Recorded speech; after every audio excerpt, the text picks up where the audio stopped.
Welcome in everyone. If you're looking for another quiet time-lapse video, this one is going to be a little different. I had some requests to do a little bit of commentary on here, so we're just going to dive right in.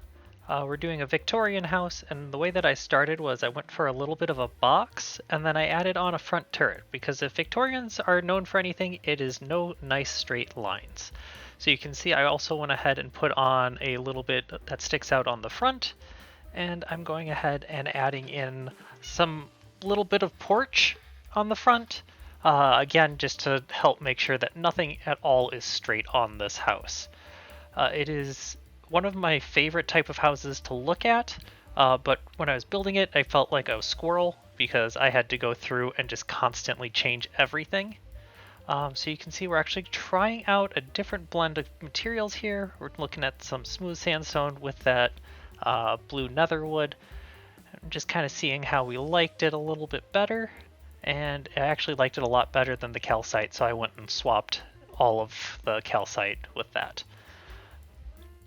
And now we go ahead and we start building up a central turret, because one of the defining things for me when I think Victorian is I think a house with turrets and very, very weird roof lines. And so I tried my best to come up with one that had one of those like spiry peaks, but I couldn't quite get it to work out right.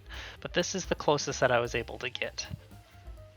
Again, we're adding in another one of those spires onto our front side tower there, and doing just a little bit more detail work, adding in some thicker columns and a little bit of trim around the roof. And Victorians, I noticed, don't really do much for shutters or things on the side, but what they do have is a lot of like wood framing, and so I tried my best to accommodate that here. So you can see I've got a lot of I'm doing kind of like a bay window where I've got the two posts coming up the sides, and just kind of trying my best to keep track of it. Also, when I was looking at a lot of Victorian interiors, they seemed to go for wood flooring, so I went ahead and chose a nice dark oak for that. Except for that tower. That tower I wanted to do a little bit of a special pattern, but for the bulk of the material we're just going to go ahead and use this dark oak. It's a nice contrast to the wall color and should look amazing once we do start to do some of the interior. So then, once we've got the floors put in, it's time to do a little bit more detail work. We're going to bring out the porch a little bit longer and start to put in some of the windows on the side. I went for a dark, like a normal gray window on the bottom, and then you can see there's the clear glass panes, but I actually am going to end up swapping those out for just light gray, because I think it helps make the windows look a little bit older. And you can see I've got some of that light gray here on the back, and it just looks a little bit better for this type of build. So adding on to our square that we started with, I wanted to go ahead and start putting in some more little outcroppings and stuff, because like I was saying earlier, Victorians seem to have pretty much no straight lines anywhere, which works perfectly for me. I'm about as far from straight as it comes, so this was a fun challenge. But yep, they have lots of chimneys, so I wanted to go ahead and make sure that we had at least 2 large chimneys on the sides, and I'm probably going to put some more on the roof line just to help fill it in a little bit.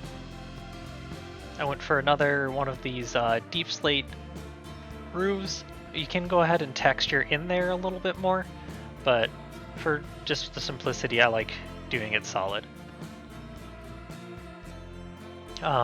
One of the big features that I saw when I was looking for them is the roof lines really just don't make sense. It's like if you gave a 5-year-old a picture and said, yep, draw me a roof, and they just got bored halfway through and kept changing it. So you can see I'm putting in, there's so many different types of roof lines here. We've got 2 just A-frames, we've got the turrets. That turret is going to make like a little tiny balcony in front. And then along here in the back, what I'm going to end up doing is just kind of wrapping it around to another A-frame. So there's really nothing straight about this. It's all very, very weird and disconnected, but it looks really, really cool. It's like they just kept tacking stuff onto the house, which I'm pretty sure is what ended up happening here. So it comes out with some really, really interesting roof lines. If you were actually to build this house, it'd be kind of tragic. But for Minecraft, it works wonderfully. And you can see what I'm talking about. We've got all sorts of just different mismatching roof lines up here. So we're going to go ahead and start detailing in a little bit more around the windows, start to fill in a little bit. When I was looking at source material, it did look like they had a lot of very, very busy areas. It wasn't a lot that was plain.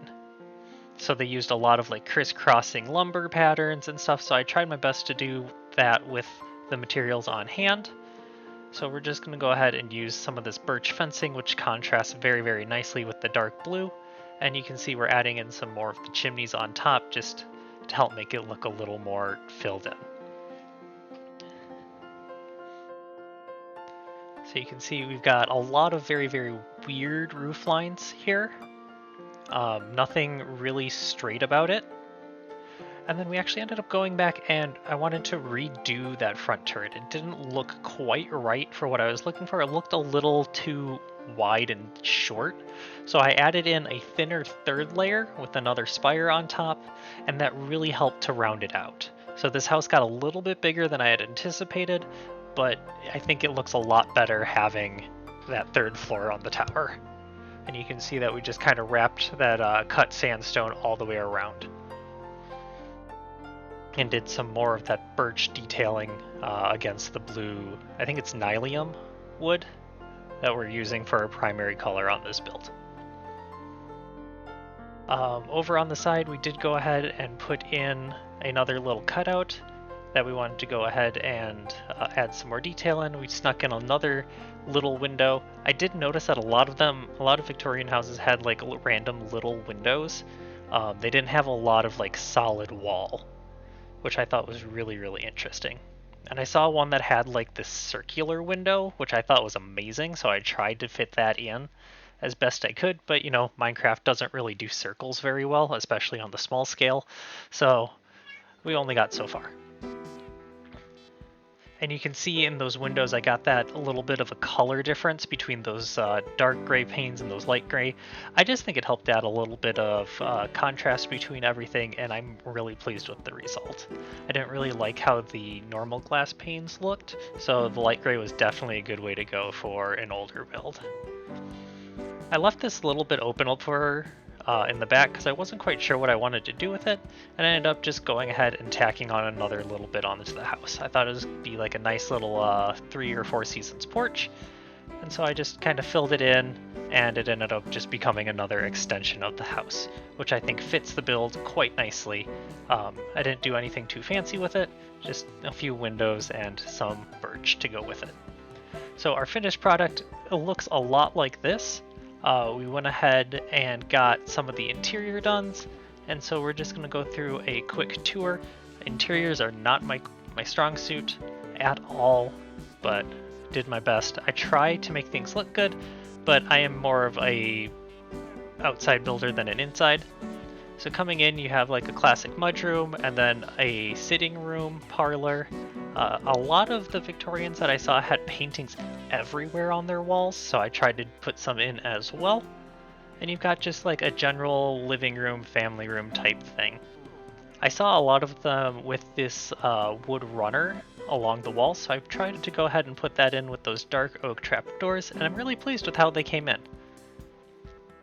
So when we transition into the upstairs, I made a landing here that's kind of got like a little study, and then each of these doors goes off to a private bedroom. And you can see you've got like a day bed inside some of the turrets, and just various bay windows. You've got random fireplaces and stoves and stuff for heating. And then in this turret, we've got another little sitting room, and if you go up, there's a ladder in there that goes up to another private study. And then a simple closet or wardrobe type idea. And then something similar in this room where there's a bed, a couch, just some simple furniture. And then what would be the master room has got a bit more extensive dresser and wardrobe and a larger couch looking back over the lands. And so coming back outside, this is what the back ended up looking like. and we just kind of wrap around. You can get a full sense of just how weird these houses look and how amazing they look when they're all put together. It's a very, very different build style than I'm used to, but I'm really pleased with how this one turned out. If you liked this video, you might like some of these other houses that I've built. I've currently got a small series going on them. I'll drop the links down in the description below, but otherwise, thank you so much for joining me today, and I will catch you in the next one. And remember, tell your pets that I love them very, very much.